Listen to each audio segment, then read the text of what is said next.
Hello dear students, good morning, नमस्कार, राधे राधे।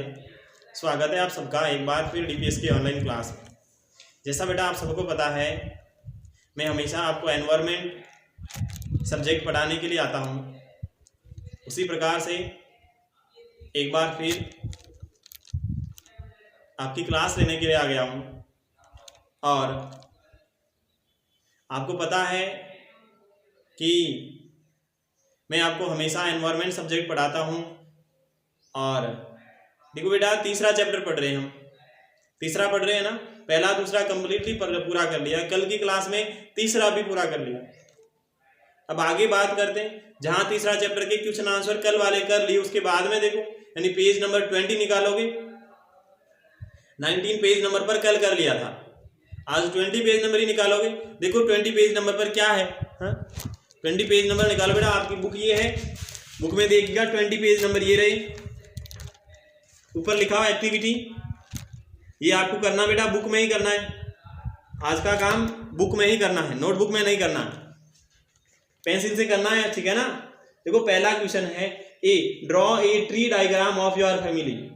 आपके परिवार का ट्री डायग्राम बनाओ। आपके परिवार का ट्री डायग्राम बनाना है।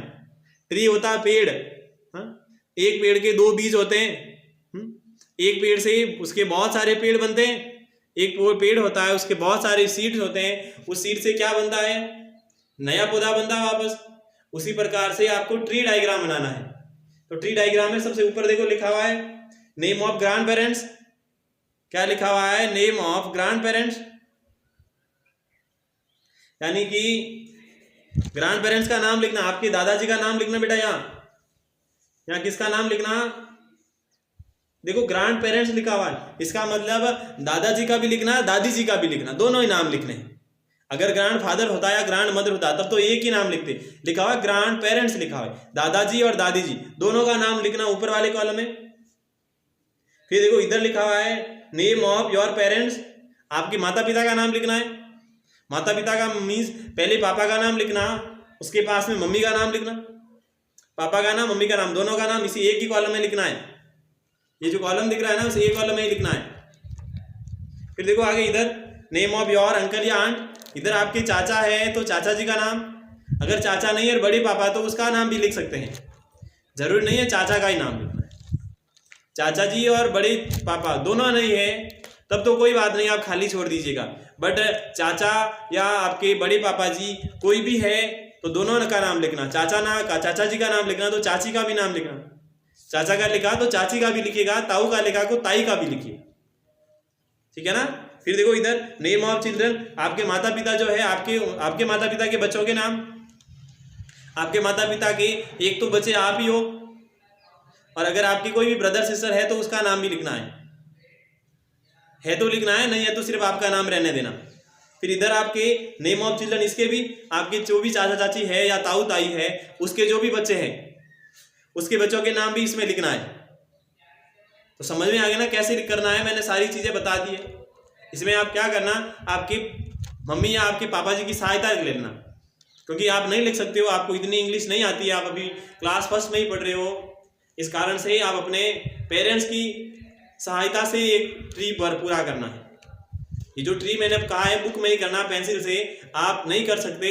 आप अपने मदर की सहायता से ही कर सकते हो या अपने फादर की सहायता से आपको ये भरना पूरा। फिर देखो बी क्वेश्चन है, fill up the cross puzzle. इस क्रॉस पजल को पूरा भरना है।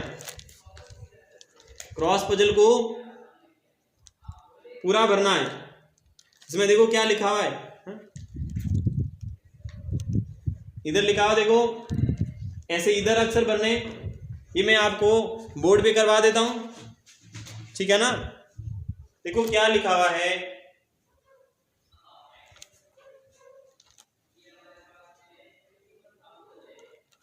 क्या लिखा हुआ है देखिएगा। इधर है, बी वाला क्वेश्चन करवा रहा हूं, ए वाला आपको करना है स्वयं को। बी वाला देखिएगा, fill up the cross puzzle, यानी देखो ऐसे 1 2 3 4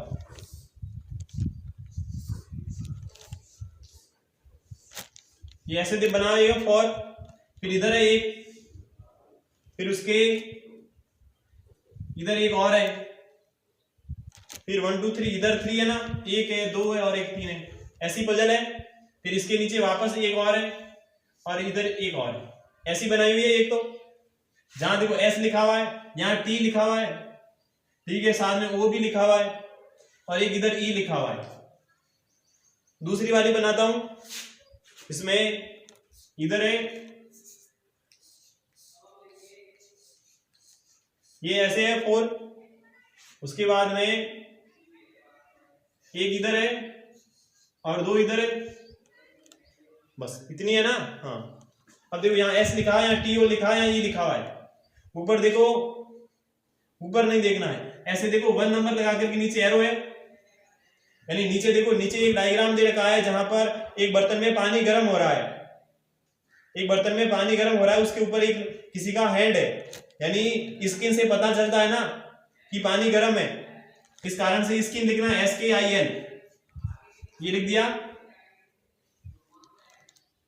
फिर इधर देखिएगा, आपकी बुक में एक जीभ बाहर निकली हुई है, टंग, तो टंग TONG और यू लिख दिया, ये टंग की स्पेलिंग हो गई।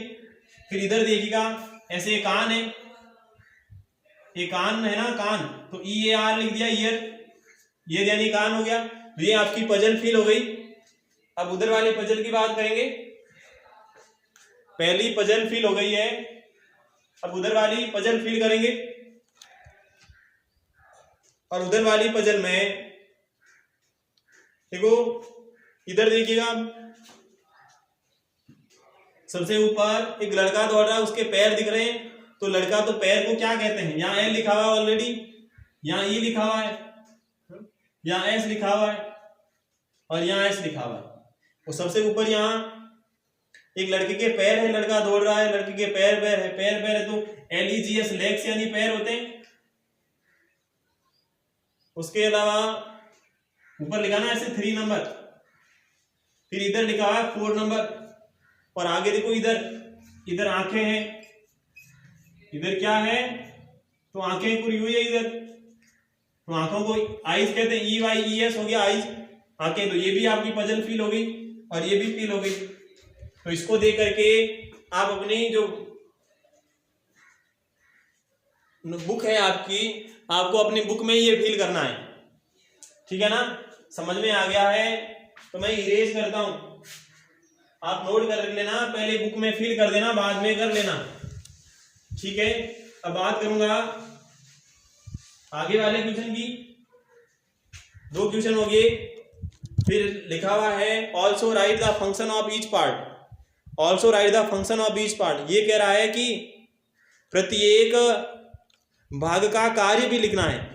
देखो 1 2 3 4 5 हमने 5 पार्ट लिखे थे, उस पांचों के फंक्शन लिखना है। नंबर 1 पर लिखा हुआ है स्किन, 1 पर क्या लिखा हमने, हाँ, नंबर 1 पर स्किन लिखा। अब स्किन का बेटा कार्य क्या होता है, तो स्किन का कार्य लिखो, तो नंबर 1 लिखना स्किन। फिर आगे क्या लिखोगे, we feel heat, we feel HEAT, ये लिख दिया। फिर देखो नंबर 2, ऐसे नंबर 3, नंबर 4, नंबर 5, ऐसे 5 नाम दे रखे हैं। पहले में क्या था, स्किन था, तो लिख दिया वी फील हीट। दूसरे नंबर पर क्या देखो, टंग है, दूसरे नंबर पर क्या है, टंग है, TONGUE। इसका बेटा फंक्शन क्या है, देखो टंग का, वी टेस्ट ऑल थिंग्स, इसका फंक्शन क्या होता है, वी टेस्ट ऑल थिंग्स, हम सभी वस्तुओं के स्वाद का पता करते हैं टंग से, तो टंग का फंक्शन लिख दिया। फिर देखो नंबर 3 पर क्या है, नंबर 3 पर है लेग्स है, LEGS, क्या है, LEGX है, LEGS लेग्स है। इसका बेटा काम, पैर क्या काम आते हैं, तो आइए वॉकिंग के लिए, तो क्या लिखोगे, हाँ, we use my legs, we use legs for walking, WLKING, यानी हम चलने के लिए पैरों का उपयोग करते हैं। फिर देखो नंबर 4 पर क्या है, नंबर 4 पर है आईज, EYES आंखें। तो आईज है तो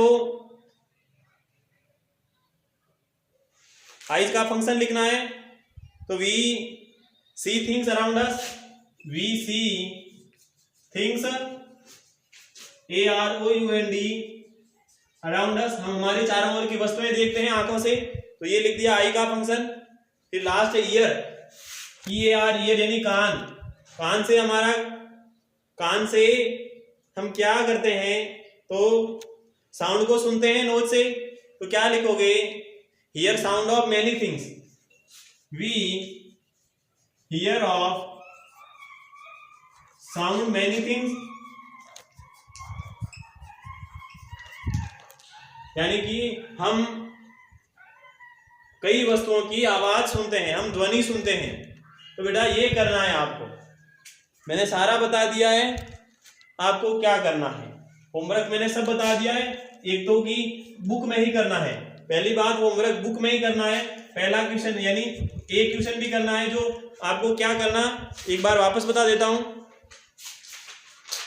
बुक में पेज नंबर 20 पेज नंबर, ये देखो बुक में ही करना है। ये ए वाला क्वेश्चन करना है, जो मैंने बुक में ही कहा है, ग्रैंड पेरेंट का नाम लिखना, माता पिता सारा अच्छे से बता दिया। फिर देखो बी वाला भी करना है, बी वाला भी मैंने पिछली जो स्लाइड थी पहले जो मैंने साफ किया था उसमें ये दोनों को भर के बताया था, तो ये आपको भरना है। फिर सी भी करना है, सी में क्या करना है, ये आपको लाइन लिखनी है, उसके बाद में मैंने ये लिखा है ना 1 2 3 4 5, बिल्कुल ऐसा ये करना है। मैंने कहा है पहली बात तो बुक में ही करना है, ये ऐसा आपको बुक में ही करना है। तो बेटा पेज नंबर 20 पर ABC, ये तीनों, सी नहीं है बी ही है, सी कहाँ है, तो ये काम आपको होमवर्क में करना है। होमवर्क का मतलब बोले तो नोटबुक में नहीं करना है, बुक में ही करना है पेंसिल से। और मैंने सारी चीजें बहुत अच्छे ढंग से बता दी है, उम्मीद करता हूं आपको समझ में आई होगी। पहला क्वेश्चन करने के लिए, या ऐसा कहूं तो सारे इस क्वेश्चन के आंसर करने के लिए आप अपने पेरेंट्स से बेटा हेल्प ले, तभी आप कर पाओगे, अन्यथा नहीं कर पाओगे, ठीक है ना। हाँ, अब मैं ज्यादा कुछ नहीं कहना चाहूंगा, सुंदर सुंदर अक्षरों में अच्छे से काम कर लेना ये। बाकी जो मैं आगे दे रखे ना 21 पर, वो हम हमारी कल की क्लास में पढ़ेंगे। अब बेटा आपसे विदा लेता हूं, वापस कल लौटता हूं आगे की क्लास के साथ में। तब तक के लिए बेटा खुश रहें, आप मस्त रहें, तंदुरुस्त रहें। अब मैं चलता हूं, bye bye, have a nice day, thank you.